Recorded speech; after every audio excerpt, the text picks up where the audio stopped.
You know what I ask myself sometimes? What are some plants that I like right now that I literally used to hate? Like, I absolutely hated them, spoke out against them on this channel, talked about them like they actually committed some crime against me. I'm gonna tell you about some plants that I actually really disliked, either until I saw them in person, saw them, I guess, in person, or saw them in person. Sometimes when you see plants on the internet, you're like, what is the hype? I do not get this. But then sometimes when you see them in real life, or you have experience with them, you're like, you know what? No, and sometimes people give you plants that you don't want, and then you have experience with those plants, and then you're like, actually, I like this. I'm gonna tell you about those plants and my experience with them, and then I'm gonna show them to you. Now, I'm not afraid to ruffle some feathers. I have talked a lot. I think usually at the end of every year, I make a plants I hated in XYZ year. And I just talk about all the plants I really did not understand the hype of, plants I kind of just was like, ooh, not really my vibe. I think today what I'm gonna do is tell you about how I was wrong. I think the number one plant on this list, like the most notorious one, is gonna have to be the Variegated Insomniai. I have talked at length. I mean, there's a reason I haven't owned this plant. I have talked like a lot about how I will probably never own one, how I don't like them. I think that they're overrated, they're too expensive, you know, blah, blah, blah. And then I started to kind of barely get the bug for it. I think the most recent time I went back to Botanica's, which was in December. They had a ton of the Archipelago Insomniai there, and I was like, you know, those are kind of dope. And I actually almost decided to buy one, but then I was like, no, I'm not gonna buy. I spent like, my money for December was getting to go to Seattle, okay? Like, I wasn't gonna buy anything, so I didn't. And instead, it's just festered and festered and festered. And then I went to a plant swap about 3 weeks ago, I think. It might have even been a month ago now. And my friend Sydney brought some plants. She didn't bring a whole lot of plants, but what she did bring was a Variegated Insomniai, the normal kind, the white variegated kind. And I saw it and I was like, you know, I might try the plant if I could trade for it. So I proposed a trade to Sydney, and she was like, yeah, sounds pog, let's do it. I picked up the Variegated Insomniai and went home, and then we scheduled a time for the next day because we decided we wanted to do a bit of a larger trade. Sydney came over and brought a ton of plants. I actually made an entire video about this. It was a super fun time. But what Sydney did bring with her was the Insomniai Archipelago. And Sydney literally asked me, she was like, is there something you're looking for I can bring? And I was like, no. And I was lying because I can't ask people for what I'm looking for. It feels guilty. I feel like I'm somehow manipulating people into giving me things, even though they're literally, like, it's a trade. It's like a consensual trade. Like, we have both this, like, I was like, what do you want? And she was like, what do you want? And I was like, what do you want? What do you want? When Sydney came over with it, I was like, oh my gosh, like, I actually think I do like this plant. What I didn't like was how expensive it was. So now I have two Insomniais, two Variegated Insomniais. I of course do have my massive, like, truly gigantic narrow form Monstera Insomniai that is not variegated. I'll say the next plant on my list, I feel like I should just include, is Monstera. This was not an epiphany I had this year. This was an epiphany I had back in 2020. I got into plants in 2019. I did not like Monstera. I thought they were stupid. I was like, it is so basic. Everyone likes that plant. Why does everyone like that plant? Well, it's because it's amazing and beautiful and wonderful, and now I have 8 massive Monsteras. And I used to really only like the variegated ones because hype, literally hype. Ooh, that's a good video idea. But yeah, I really didn't like Monstera. I, you know, came from Portland. Ahaha, Portland hipster. Like, no, actually, I was obsessed with not liking things other people liked. It was a little annoying. It was like a core personality trait. I'm so sorry I was so mean to you for so long. You are so beautiful, just the way you are. No variegation. Now, don't get me wrong, I'm not an anti-variegation purist. Those people do exist. Yeah, I really just love the normal Monstera. There's not really much more to say about it. I just kind of like realized one day that I was being stupid for not liking something that is clearly so likable. The next one was Rhaphidophora tetrasperma. I have had a complicated relationship with Rhaphidophora tetrasperma in the past because when I first got into plants, Rhaphidophora tetrasperma was like a normal non-variegated one that wasn't tissue culture, was absolutely worth exactly the same amount as an albo. Again, albos weren't that expensive back when I first got into plants. I know 2019 doesn't seem like it was that long ago, but in terms of plant prices, it was that long ago. I mean, you could get like 2 or 3 leaf albos for 150 bucks. And before then, it was even cheaper. It was like way cheap. I think Logis was selling $60 whole Monstera albo plants in back then too. Ah, stop! We have an ad. We have an ad read. Read the ad. Today's video is sponsored by Urfuden and their wonderful grow light. I actually think this grow light is really cool. That's why I'm talking to you about it right now. If you've ever wanted to grow most of the plants I'm talking about in this video on a larger scale, you might want to consider using a grow light. Grow lights are an additional light source that help your plants grow faster. It also helps them grow more balanced. There are certain types of light that affect plants in different ways, and this specific grow light gives you the most wonderful full spectrum grow light. It is made with die-casted aluminum finished with a powder coating, and it has 60,000 hours of lifespan. The beam angle is 120 degrees to make sure that your plants are absolutely getting as much out of it as possible, and you can actually dim the light from 100% down to 20%. Unlike other grow lights that I actually have talked about on this channel before, no offense, this one you can directly connect to other grow lights. If you wanted more than one panel of this specific full spectrum grow lamp, you could buy another one, and there's a little outlet that you use to just plug it into the next one.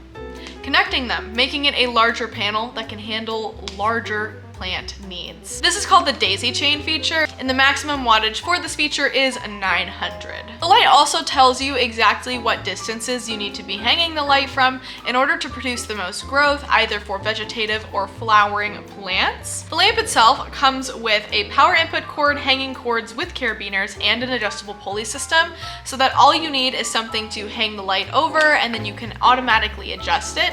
This also comes with every single light, so if you're buying multiple panels, you're going to get multiple of these different things. While I don't personally actually have a place to store something like this to use in my growing situation, I did think that this light was really unique because most of the lights that companies reach out to me about actually cannot be daisy chained together. You'd need to buy either a dual panel or you would need to buy multiple lights.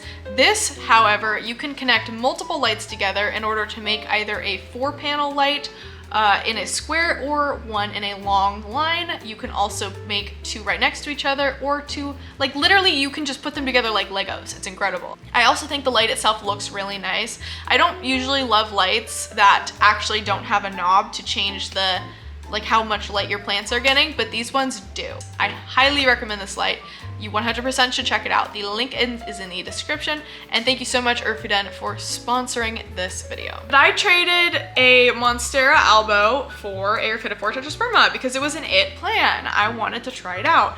I didn't like it. I didn't like it. I didn't care about it. People called it Monstera minima, mini Monstera. You know, it's not. It's Rhaphidophora tetrasperma, completely separate genus. I tried it out and I didn't like it. And then I got bitter because they were showing up everywhere at the grocery store. But then you had the tetrasperma purists who were like, I only like the non-TC one. I don't like the TC one, which is accessible, cheap, and even though it's gonna grow up and look exactly like the normal one, I don't like it because it's accessible and everyone can have it. I was like, you know what? Bad vibes. This whole thing, bad vibes. Don't like it, don't like the plant, whatever. Well, I felt my soul turn within me.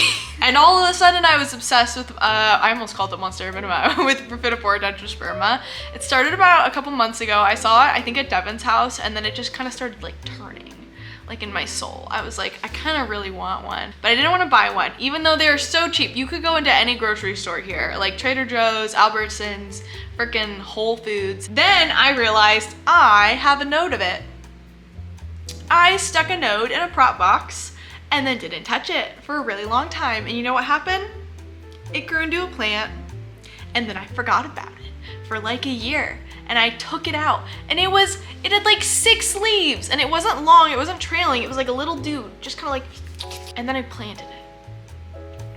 I planted it into this cabinet and it lost all of its leaves. I don't know why. I think it's because the change in humidity, like it was in a completely enclosed terrarium for probably well over a year, maybe a year and 2 months or something. And then I put it in here. This maybe has like 80%. I don't know how much it has. I really should get like a humidometer or something. I also know it's not called the humidometer, but why would they not call it that? That's pretty like, you know, hopefully I'm not offending anyone. Hopefully no one knows the guy who coined that term, but like, come on. Humidometer is a no-brainer. Yeah, I just kind of became obsessed with them and now I have one. It's actually planted now in my IKEA cabinet and it's putting out a leaf. In the Mills bow, not the red stuff. It's doing good and I'm happy and I like it. And I want it to trail all the way up. All right, next one we're gonna talk about is peace lilies, okay? I vehemently disliked peace lilies for like a decent bit of time. Because they were common. Oh my god, I hate the common plants. Yeah, I just like didn't like accessibility, I guess. Couldn't be me. I don't know who old Ashley is, but we don't stan. And if you didn't stan, I understand now. I don't know, I love peace lilies. They bring this giant jungle foliage into your house, usually for a really inexpensive price. They grow like wild. They're so easy to keep. Literally, it starts to wilt, you give it water. And that's it. And you do that like frequently. What? Love peace lilies. They're so good. I have 2 absolutely massive peace lilies. I love them so much. And that's pretty much the end of it. I just like walked into a Home Depot one day and I was like, you know what? I like peace lilies now. That's it. That's the story. Okay, this one's a little bit more interesting. Ring of Fire. Here's my history with Ring of Fire. When I was a young boy, I walked into Dennis 70s in Portland, Oregon, and there was a Ring of Fire. It also could have been my mom walking in on FaceTime because we used to plant shop on FaceTime together. It was a more simpler time. It was this massive Ring of Fire. I mean, probably the size of this peace lily. I can't show you again because the bottom will fall off, but it was huge. It was very large. My mom bought it for me as a gift, and then I got to pick it up about 8 months later. I had a friend drive out to me from Oregon. They stayed with us for a little bit in Idaho as like a little vacation. And it was a really fun time. It was very nice of them also to decide to bring some plants out to me. I got the Ring of Fire and you know what? I honestly didn't love it. It was so big, it grew so slow. It's also a crawler and so it started to get to the edge of its pot and I was like, well, what do?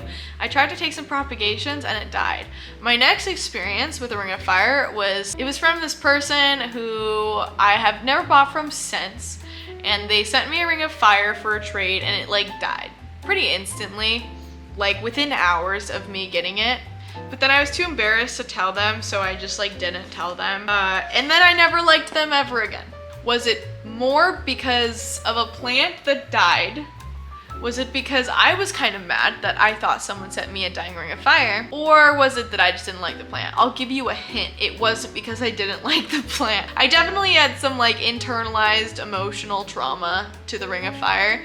And when I walked into the plant bodega, did I say that right? I say it wrong half of the time. I even spelled it wrong when I was writing out their handle and put it in a video. It's kind of embarrassing. I walked into the plant bodega and they had Ring of Fires for a very accessible price in my opinion, and I bought 2.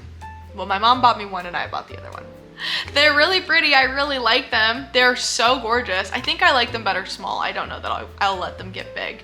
But yeah, I think it's really interesting when you think about the circumstances under which plants die and then how that going forward affects how you feel about them. I also think it's interesting that plants do become more attractive to me when they are made more accessible, when the price is lower.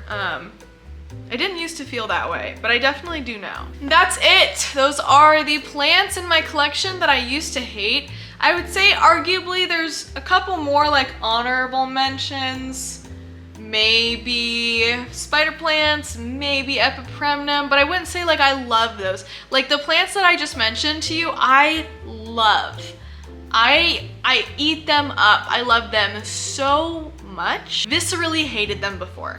So I think that, to be honest, those are the only ones I feel comfortable including in this list. Like there are a lot of plants I didn't, you know, like, but now I own, but that's not the same as I didn't like, but now I love. Maybe fiddly figs are counted in there, but I didn't not like them. Like I had one that I liked, I just killed it, and then I didn't want to waste my money again. So I really feel like that one was more of a trying to not like waste money. But yeah, that is gonna be it for this video. Thank you so much for watching this video. Don't forget to hit like and subscribe. Don't forget to check out Erfuden and their wonderful grow light. I really love them. Thank you so much for sponsoring this video. Their links will be in the description as well as a discount code. Thank you so much to Botanica's Lauren Alexandra and Kim Klanowski for the extra and continued channel support. If you want to become a member and help me make content like this full time and other cooler content, to be honest, you can become a YouTube channel member. It's only $5 a month and it helps me out so much.